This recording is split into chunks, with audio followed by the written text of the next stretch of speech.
Ito guys, mga ka-rider motovlog, tatanungin natin yung tropa natin. May konting katanungan tayo regarding sa kung paano mag-knee down again with circle.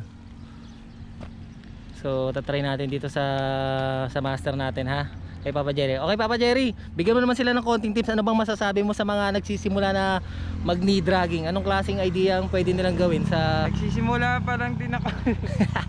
Lako. Hindi, ano lang, practice lang. Tas dapat naka race tire, tas complete gear, tas lakas ng loob kasi di maiwasan bumalibag. Tama, very good. Tas ulit-ulit lang yun. Kunin mo yung, kung may magtuturo sa'yo, sundin mo lang yung nagtuturo. Tas yung mga tip ng ano.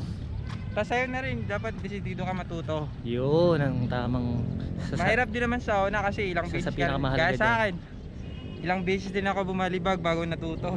Pero Tama. yung nakuha ko na, sarap, enjoy. Sarap. Alright. Okay na yun, wala pa rin naman ako masyadong alam. Baguhan lang din. Ito, So, master ko to. So guys, narinig nyo, sinabi niya baguhan. Malalim yung ibig sabihin nun, meaning babalik ka sa basic. Kahit gaano ka kagaling, basic pa rin. Practice ng practice. Okay? Na-catch nyo sana yung mga sinabi niya. So papanoorin natin yung laro niya, di ba? Minsan lang to guys na magkasama kami dalawa. Tara, rock! So mga ka-rider motovlog, ang gagawin namin is magpapabilog kami dito hanggat sa makuha namin yung knee down. So check nyo, at panoorin natin si Papa Jerry kung paano niya gagawin. So papanoorin lang natin siya. Ano ba ang purpose niya? Bakit naglalagay ka ng mga ganyan? Guide, para yan yung iikutan mo. Okay. Tapos yung gagawin natin, 8-8 naman yon. Okay. Pero practice muna kasi di pa ako marunong. Okay. Kukunin muna natin. Tara. So yun guys, unang laro muna is 8-8. So check natin kung ano yung 8-8 na to. So maraming gumagawa nito. Lahat ng first timer ginagawa to. Mapa first timer or mapa professional. Kasi tinuturo din nila kung paano gawin tong knee dragging technique, no? So tara. Yun, papainit siya ng gulong. Guys, nakita nyo mga ka-rider motovlog, nagpapainit muna siya ng gulong. So shoutout sa mga tropang Shera, Batang Devil's Corner, mga tropa ko sa Fatima, mga lagi nakasuporta sa akin, Papa Emil and Papa Maki, at sa mga tropa ko maniniyot dyan, shoutout. Pero yung mga mas madalas ko nakakasama, shoutout kay Batang Maniniyot, Boy Databang and Pitik ni Ichigo and X Photography. Shoutout sa inyo. So ito na guys, panoorin natin. Okay Papa Jerry, go! So panoorin natin kung paano niya gagawin yung bilog-bilog na tinatawag. Okay.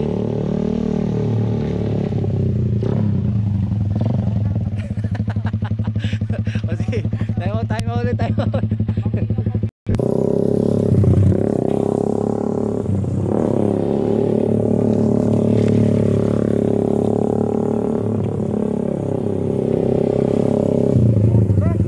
May dulas? Saan? Anong masasabi mo Papa Jerry sa ginawa mo? Mahirap. Wala pa kasi tayong masyadong alam. Baguhan pa lang din kasi. Tsaka matagal kasing walang practice, nakakapanibago. Yun din kasi yung problema sa ganun. Pero sa iba, mga mamaw, kahit matagal walang practice, basic pa rin yung mga ganun. Kaya gaya sa atin mga baguhan pa lang, wala, mahirap. Pag di tuloy-tuloy yung practice, tapos practice ka ulit, parang balik ka ulit sa umpisa. Back to basics. Oo. Yun. So maraming salamat kay Papa Jerry at sa pinaulakan niya tayo dito na makasama sa at least nakapag-share tayo ng mga technique na gustong kabilaan yung knee dragging. So maraming salamat Papa Jerry. Shoutout sa pa. Shoutout mga tropa. Shoutout Team Puyat, Team Big C, tas tropang Shera. tropang share natin dyan. Aris! Alright. Ride safe. Thank you so much. Okay guys. So ayun guys ha. Mapamagaling ka man o nag-start ka, napaka-importante ng basic. Back to basic. Kasi once na hindi ka nagmotor ng mga, for example, 1 month, 2 months, babalik ka sa basic. Hindi pwedeng magja-jump ka, mag-skip ka. So ayun lang. So maraming salamat. Rider Motovlog. So tara. Ito tayo po.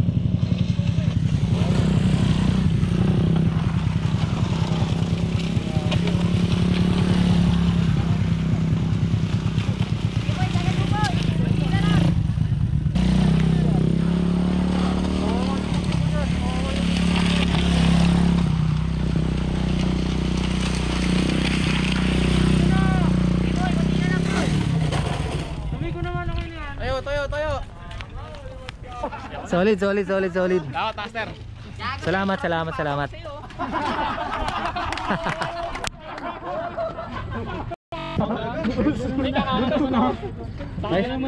Ay, sa patal, shoutout ulit. Oh, shoutout. Shoutout Team Puyat! Taka na, mabuhay kayo! Right.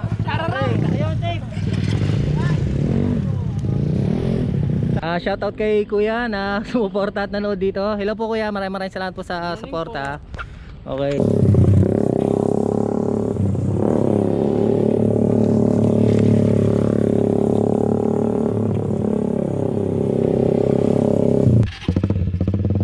So yun guys, unang laro muna is 8-8. So check natin kung ano yung 8-8 na to.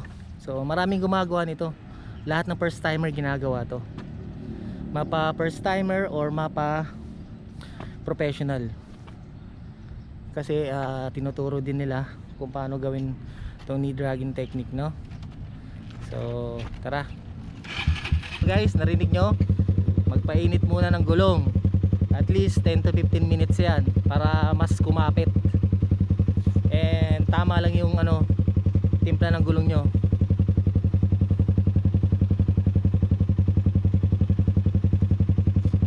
Tantayin nyo rin syempre, kailangan kung gaano kayo kabigat. Huwag naman masyadong malambot yung gulong.